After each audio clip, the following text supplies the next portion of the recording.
How our brains work. So this is a thinking process. Our brains work with very little information. We tend to make up our minds very quickly. And this is not me saying this is a psychologist saying, this is how we work. People work this way. With very little information, we create an opinion. Once we have stated that opinion out loud, I like Ford better than Chevy, I'm going to do everything I can to prove that Ford is better than Chevy, because now I said it to you guys. That's how we work. So if I say, I think it was the bearing that was the problem here.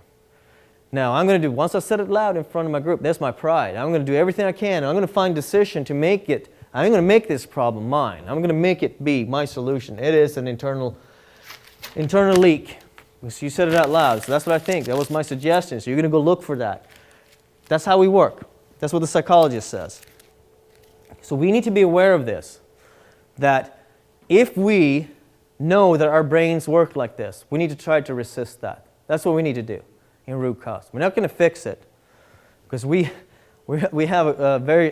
form opinion very quickly. And you can test this on yourself. I don't want to draw the lines here. The most interesting things are when people do social studies and so forth. But if you start looking at why did I really select the house that I'm in? That may be fairly neutral to talk about. You know, what were the variables? Sometimes we have a little list of the house. That's usually when we're pretty organized, right? Why did you pick the car? Now it gets a little bit more iffy. Did you really pick the car that was best for you for what you need to do?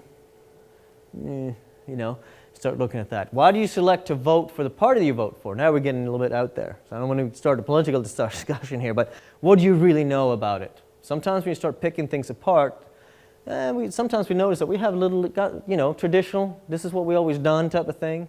This is what we do. And then we kind of just keep doing it. We don't analyze everything. So we don't have time to do that. That's how we work.